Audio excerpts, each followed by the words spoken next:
When generations of humans have gone blind, someone gifted with sight becomes either a heretic or a savior. In the 21st century, a deadly virus reduces the population and destroys the sense of vision for those who survived. Centuries later, the idea of vision is considered a myth. A woman named Magra is about to give birth with the help of an older woman, Paris. As Paris sings while massaging her stomach, she notices that the head is coming first, which she considers good news. Magra asks where her husband, Baba Voss, is, and Paris responds that he's busy. However, she wants her husband to hold the baby first. Suddenly, a war horn sounds, worrying Magra. She insists on knowing what's happening, so Paris admits that the Sentiers have reported a raiding tribe approaching their valley, Alkeny. In the village, Baba Voss commands for defense against an army and proceeds to the wall of their valley. He instructs the Sentiers to sense the wind where they feel dogs, horses, men, and a burned beechwood smoke of Queen Kane's witchfinders. Then, Baba instructs Matal, a presage who has the ability to feel emotions and intentions, to learn the army's intentions. She feels savage intent in the air, so Baba asks Ayuras how big the army is. Ayuras reports a dozen horses and 200 men, and Baba concludes it's not a raiding party but a whole army. Meanwhile, Paris and Magra prepare for her to give birth, but Magra is worried about the attack.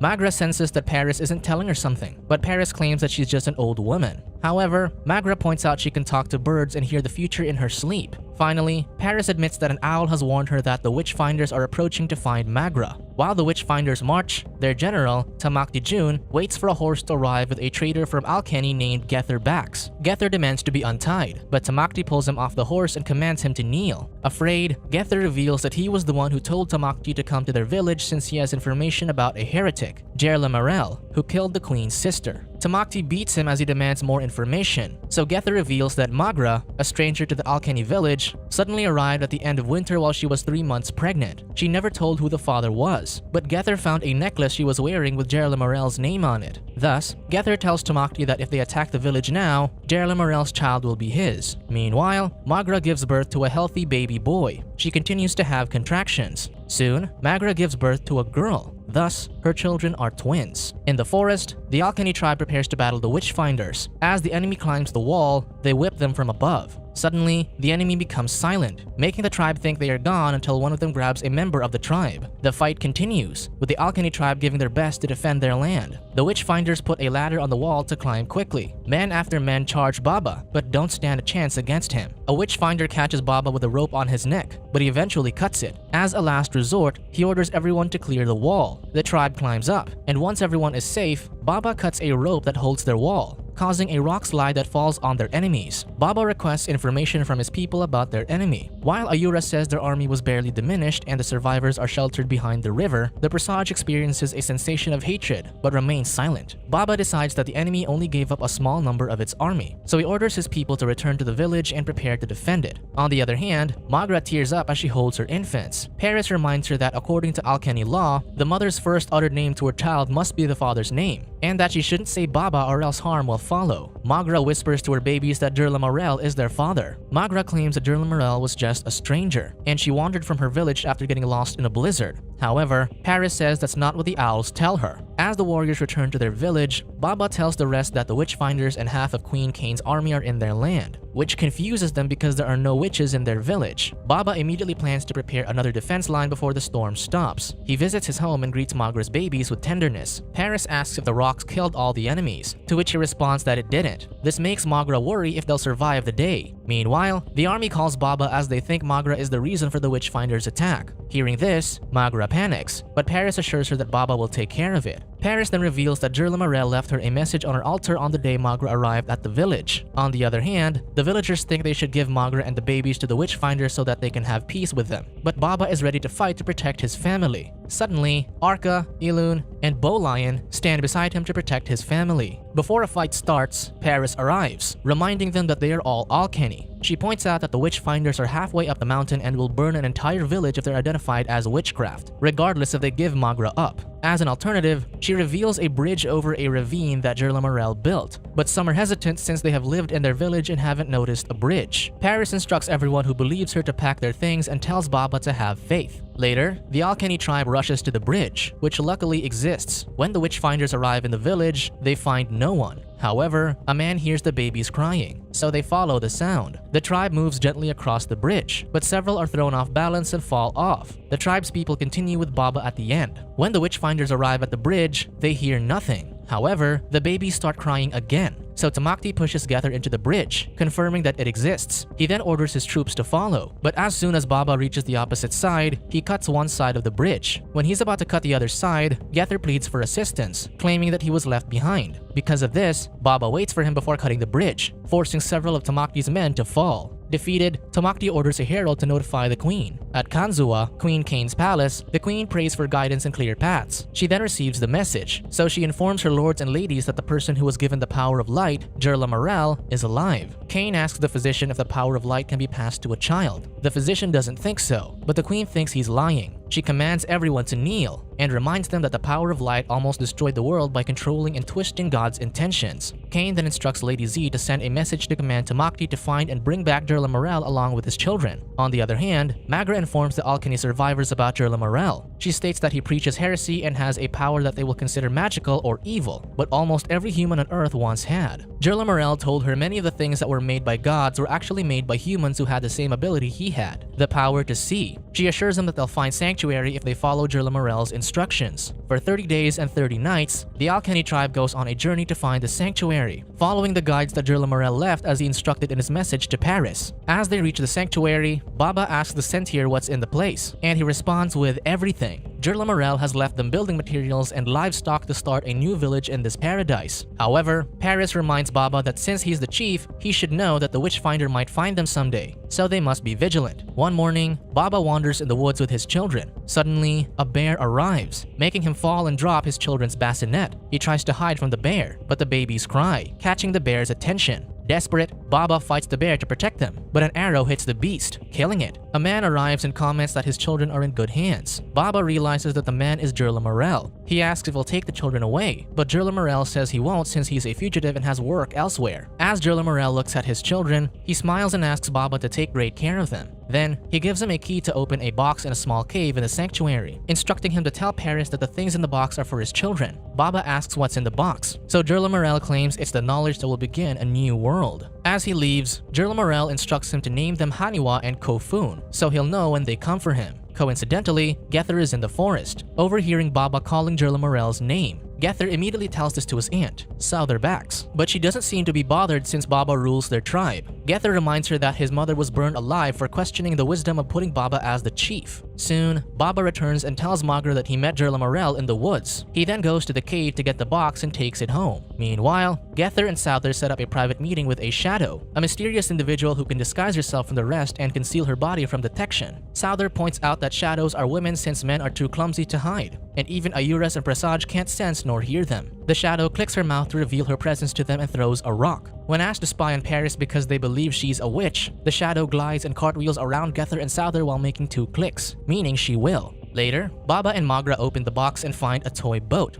Then, Paris arrives since Jirla Morel told Baba to consult with her. They search the box and discover several books inside. Unfamiliar with them, Baba wonders how they can create a new world with them. Paris, on the other hand, is aware that these are the secrets of learning. Unknown to them, the shadow quietly observes them. Magra becomes afraid of the idea that her kids might see since she thinks it'll only bring them bad luck and force them to leave their village. Still, she agrees to hide the books until the children are 12 years old, as Jirla Morel instructed. As the shadow continues to observe them, Paris notices and tells Baba by writing on his palm with her finger. However, he is unable to catch the shadow after she leaves. The shadow relays false information to Gether, claiming that the three merely discussed childcare. Gether tells Souther that he'll deliver word about Jirla Morel by throwing bottled up messages downstream 3 times a day until one is located, since he doesn't believe the shadow. Suddenly, he kisses Souther intimately, who returns his advances. One day, Baba approaches Gether to tell him he has trouble sleeping since he can hear things that keep him awake. He fears that someone has crossed over the boundary, spying in his home. Of all the people in their village, he suspects Gether to know who's provoking him, given how his mother died when she opposed Baba. However, Gether claims that he doesn't know. Baba reminds him that he's the law there, but he's a fair man. However, if he hears someone backstabbing him, he'll be the man with a taste for blood and terror like he used to be. Meanwhile, Tamakti has burned another village as he interrogates the survivors about Durla Morel. When an older man says he doesn't know anything about him, Tamakti cuts off his ears. At the palace, Cain listens as a lord reads a letter from Tamakti, requesting to leave his mission and return to Payan since he has failed. When Cain reads the message for herself, she realizes it's a fake since she had an agreement with Tamakti to tie a heart every 10th to avoid forgery. Accusing him of forging the letter, Cain demands the lord to kneel. She reminds him that Tamakti is commissioned to serve 20 years, and he is never humble to admit defeat. She questions the lord on who told him to lie to her, so he admits that there are others who wish to convince her that Durla Morel is lost. Therefore, she should focus on their troubles in the kingdom. Cain asks who tied the false knots on the letter, so he confesses that it was Lord Karn and Lady Z. With that, the queen uses a small blade implanted in her wrist to cut the man's throat. The queen then calls for a servant to pleasure her as she prays. In her prayer, she calls Durla Morel as her one true love. She prays that if he returns to her and gives her children with his power, she will forgive him and renounce the gods because their children will become the gods. The two traitors who tried to mislead her are then captured. They criticize Cain for being fixated on Durla Morel rather than the fact that their engines are breaking and water is rising in the kingdom, but she claims to be a god who gives them the life they need. Cain argues that the greater battle she fights is against the light. She then uses energy produced by a turbine to scorch the two to a flaming crisp as a demonstration of her might. 3 years later, the Alkene has built their new village. Paris visits the children, but senses both sorrow and joy in the air. Magra explains why by showing Paris how the twins find their favorite toy easily and quickly. If she covers their eyes, they can't find it, confirming that they have a vision. This worries the women. Baba joins them, and Paris declares that the twins are the beginning of a new world, so she urges them to tell the truth to the tribe. However, Magra thinks they should hide it since Gether and Souther already suspect them of being witches. That evening, Magra tells the twins a story about how the four senses, scent, taste, sound, and touch, were happy until they were visited by a brother, Vision, who made them curious and worried about their physical selves. They rejected Vision and restored happiness. Magra tells them that the four senses are enough to live a happy life. Years later, the twins' 12th birthday is approaching, and Paris is excited to introduce new knowledge to them. However, Magra reveals that she and Baba have decided never to introduce the books to them to keep the twins safe. Surprising Paris, she tells Magra that someone will find them one day, so the twins should be prepared. However, Magra is still against it. Despite this, on the day the twins turn 12, Paris invites Hanua and Kofun to her home and asks if they could keep a secret. She gives them the books and the instructions that Durla Morel left, revealing to them that Baba is not their true father. She tells them how Magra met their father and how she ended up in the village, already pregnant. Kofun refuses to believe this, so he walks out.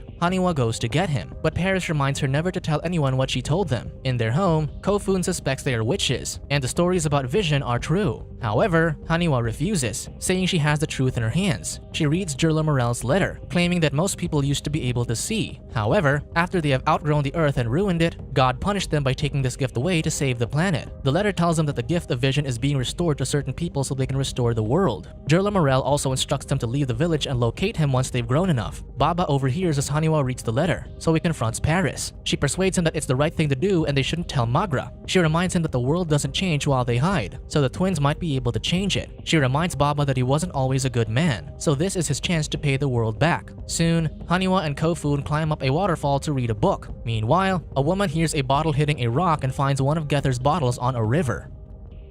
Subscribe to watch more videos like this. Turn on notifications.